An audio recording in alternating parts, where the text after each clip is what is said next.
The last thing we will do before jumping into texturing will be add some directionality to the pores. As you see here, I added a new layer here, and what we want to do is a bit of this directionality to the pores that happen in general when the muscle compress a bit.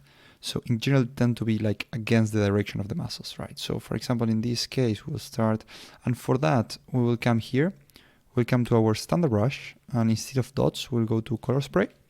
And in the alpha, we'll choose this alpha here. Let me remove this alpha 60. And with this later, after that, instead of having the C add, as we usually have, we'll go to C sub.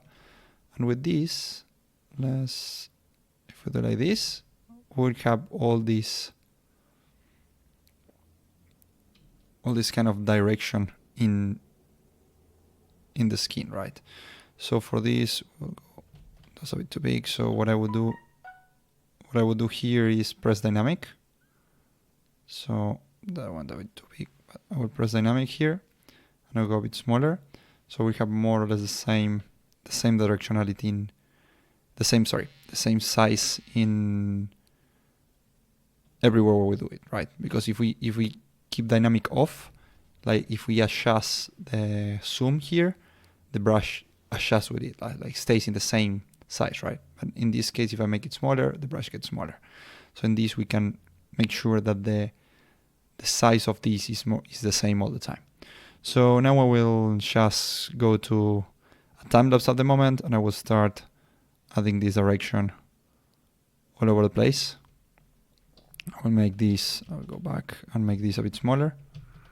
I think that's a bit too big.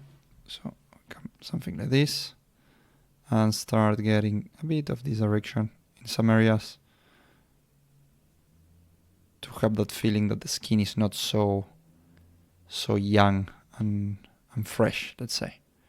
So then after that, we will be able to adjust the intensity in the layer, and also in some areas we can also use the morph target to remove some of the areas. But so now I will stop talking for now and keep working on this, and I will show you how I go through all the body.